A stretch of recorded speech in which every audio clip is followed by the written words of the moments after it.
to give the opening prayer? I can. Excellent. We do it. Dear our Heavenly Father, we're so grateful today we have this time to do that special meeting with all the members, all the missionaries, and we felt that special spirit tonight to share that thing and that feeling with them. We asked him if that special spirit can touch their hearts and they can also feel what's our purpose over here in Australia. How can we reach out our goals to obtain what we want today?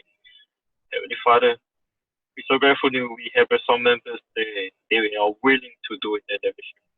We have a great stake. They want to do it with the missionary. Heavenly Father, please bless all of us. Yeah, we say this in the name of Jesus Christ. Amen. Amen. Amen. Thank you. All right, who we got now? Cassia. All right, so this morning at 10 o'clock, I was able to have a meeting with the mission president of Brisbane, and that was a very good meeting. And I was able to share with him some ideas that I had for the future of, I guess, missionary work and how we're going to meet up in the future and how we're going to use this medium to create big groups of people and hopefully get people to go through discussions that we can have and, you know, generate faith amongst each other and also keep people who are isolated connected. So I saw it as a thing that we could do to help not only recent converts, but also seasoned members and also those that are wanting to learn about the church, who at this moment don't have the opportunity to get baptized because of the no contact condition that the church has said that all ordinances have been shut down at the moment, but we can still talk about gospel topics and we can still build faith with each other. And that's the idea of this. And so this will also give the missionaries a way to get together with your investigators, bring them together, and then we can run some little meetings. I don't want to keep doing these meetings. I'd love the missionaries to then take over, but what I want to do is demonstrate tonight a bit about how it's done so that you missionaries, you'll do this on your own. This is something that I've been doing for a little while, so I've got a bit of experience with it, which is good.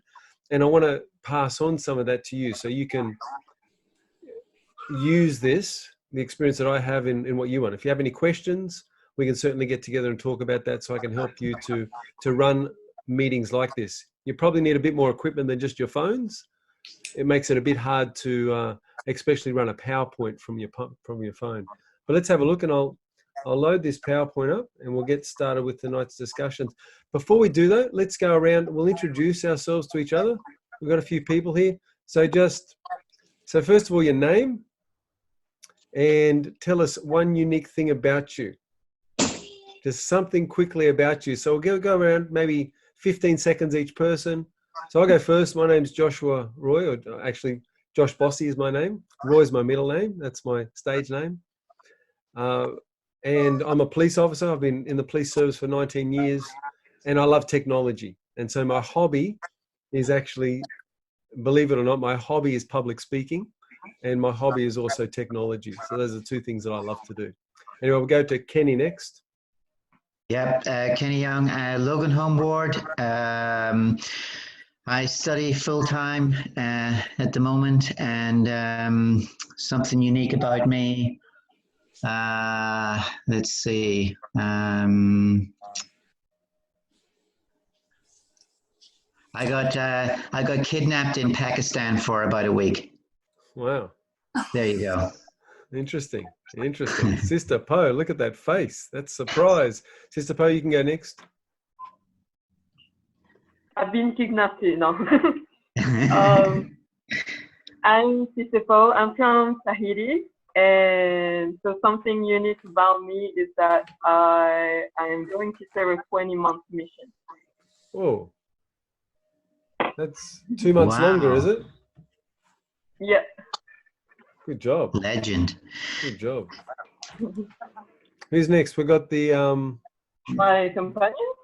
Yeah, your companion. Hello everyone, I'm Sister Matu. I'm from Samoa. I've been out 6 months, and something unique about me is I I love wearing artificial flowers in my ear. Hi everyone, my name is Sister Masaka. I'm from Tampa as well. I've been out for 2 months now.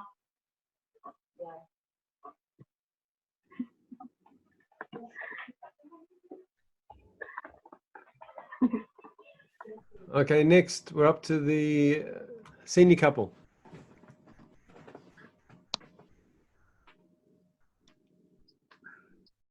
There we go. Welcome, Sister Wall. Unique about us, I think.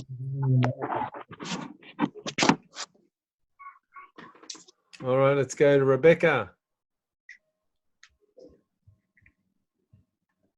You're muted. We can't hear you. Let me try again. Rebecca Bossy. I'm married to Josh. I'm the seminary teacher in our Logan Home ward, and and I've had a cough for 20 years, so this time has been very interesting for me. So it's been an interesting experience for everyone around me, actually. Thanks, Beck. Okay, let's go to the Park Ridge Elders. You want to go? Okay, I'm out of shoot. And I have been serving here for about 7 months now. And before my mission, I was studying in my university about mathematics education. So that's me. So I'm at the Modi. So something is going to describe me. So I'm from like on the sea, like French Polynesia. Probably says like my only hobbies I love is surfing and boxing. Yeah.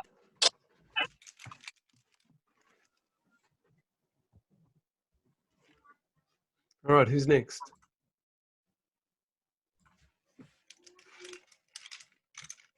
We can be Hi. the. Oh, no. Okay, sisters first.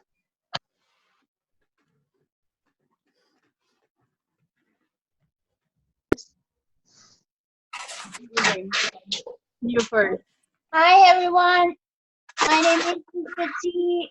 I am from Kiribati and I love to play volleyball. My name is Sister Jenny. I'm from Brazil. And I think my hobby is read. I love read everything about everything. I'm Sister Sui. I'm from China. I love art. So I want to be a fashion clothes designer. Wow. Thanks. Elders, you're yours. Okay, so I'm Adigo. I'm from China. It's my like 11 month, no, 13 months on my mission. So I think I can do something special. I can cook 3 minutes noodles in 2 minutes. Amazing. Hello, I'm Ero Komomis from Thailand. I've been out for like 3 months now, and what I'm good at is probably like I make good connections with people, and I studied international business management. Very good. All right, Brother Marsden. Hey everybody, my name's Dean Mast. I'm the Elders Forum President from Windaroo Ward. Something that I really love is sports, particularly rugby and rugby league. So I'm going through a bit of a drought at the moment. So yeah, it's waiting for sport to start back up. That first tackle is going to feel good, isn't it? Yeah, yeah. All right, very good. Down the bottom, who we got? Cassia? Hi guys, my name is Casey Nakaru. I am a member of the Marsden Ward in Logan State, I believe. I'm 25 years young. An interesting thing about me, I'm the second youngest of 14 children, and my eldest brother is 48 this year. This here is Ali Boy. Here's my whāngai son, actually my nephew. And this is Manuela. You want to introduce yourself? This is my fiance, Manuela. Hello. Good to have you here. Now, Galaxy J5.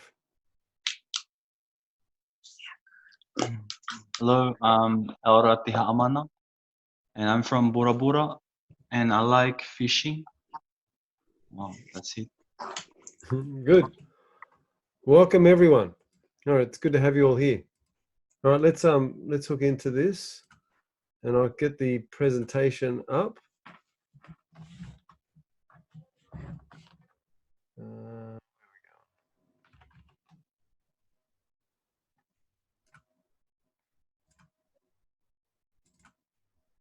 There you go. Everyone see that?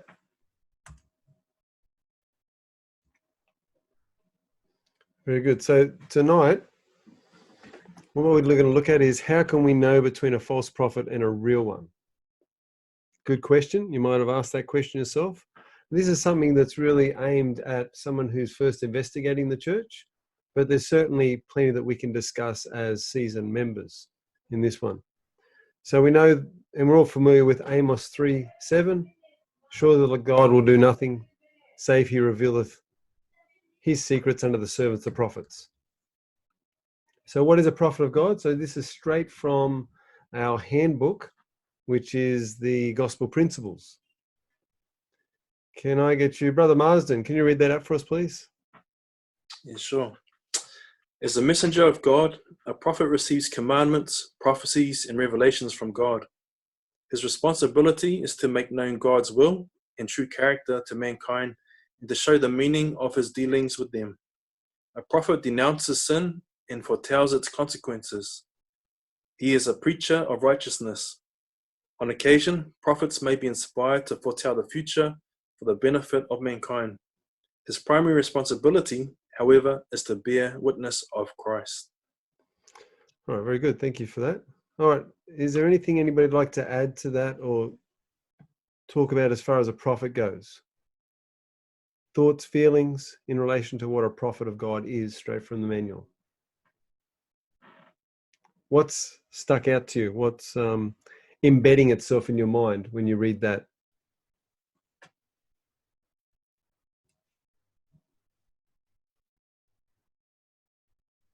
I like at the end where it says primary responsibility, bear witness of Christ. Mm-hmm. It was said that Joseph Smith, when he was martyred, it wasn't for any other reason in that he was bearing witness of Christ. That's the reason that it all happened, was that he stood as a witness of Christ.